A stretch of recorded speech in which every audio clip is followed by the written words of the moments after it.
Hello everyone, welcome back to my channel Ruhi blogs. তো আজকে একটা শ্রাদ্ধ বাড়িতে নেমন্তন্ন আছে। আর এই যে দেখতে পাচ্ছ আমার সখীগণকে নিয়ে রেডি হয়ে বেরিয়ে পড়েছি। আর সামনে মাসি, কাকি, বৌদি সবাই মিলে কিন্তু চলে এসেছি। মানে পুরো বলতে পারো গোষ্ঠী শুদ্ধ সবাই চলে এসেছি শ্রাদ্ধ বাড়িতে খাওয়ার জন্য।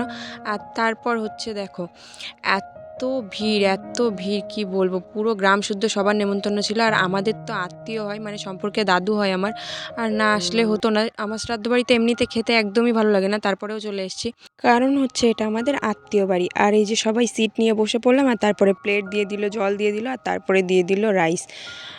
আর তোমরাই বলো, যদি শ্রাদ্ধ বাড়িতে এসে এক্সের সাথে দেখা হয় তোমাদের ঠিক কেমন ফিলিংস হবে? আমার সাথে কিন্তু এটাই হয়েছিল। আর তারপরে দিয়ে দিল কিন্তু দেখতে পাচ্ছ শুক্তো, সাথে বেগুনি ডাল। আর রান্নাগুলো কিন্তু বেশ ভালোই হয়েছিল। আমি খাই না করে কম বেশি যা খেয়েছি, আমার পেটটা তো ভরেই গেছিলো। কিন্তু বেশিরভাগটাই আমি সাজিয়ে রেখে এসেছিলাম থালায় এক এক করে। আর সব খাবারই কিন্তু দিয়ে দিয়েছে, দেখতে পাচ্ছ আমার থালা ভরা, তারপরেও দিয়েই যাচ্ছে। আর তোমরা গেস করো এখানে আমার এক্স কোনটা ছিল? ক্যাটারিংয়ের ছেলেদের মধ্যেই একজন ছিল। তো আমাদের দিয়ে দিল হজমোলা, আমাকে তো দুটো দিয়েছে। এবার কে দিয়েছে সেটাও তোমাদের গেস করতে হবে। আর তারপরে দেখো এত ঠেলাঠেলি শুরু হয়ে গেছে, মানে এরা যেন বাড়িতে কেউ খেতে পায় না এরকম একটা অবস্থা, সবাই মিলে ঠেলাঠেলি শুরু করে দেবে।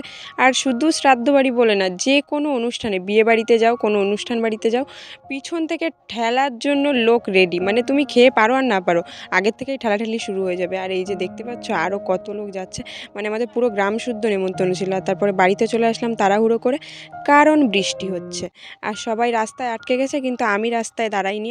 আমি বৃষ্টিতে ভিজবো তার জন্য কিন্তু তাড়াহুড়ো করে চলে এসেছি। আমার বৃষ্টিতে ভিজতে ভীষণ ভালো লাগে। তোমরা কে কে বৃষ্টিতে ভিজতে ভালোবাসো কমেন্টে জানিও, সাথে like, comment, share and subscribe করে দিও। দেখা হচ্ছে নেক্সট ব্লগে। বাড়ির সবাই কিন্তু রাস্তায় দাঁড়িয়ে আছে, মানে একটা অন্য বাড়িতে দাঁড়িয়ে আছে, কারণ বাইরে বৃষ্টি হচ্ছে, কেউ ভিজবে না তাই। কিন্তু আমি ভিজবো তাই তাড়াতাড়ি চলে এসেছিলাম। তো তোমাদের ভিডিওটা কার কার ভালো লাগলো কমেন্টে জানিও। Thanks for watching, tata.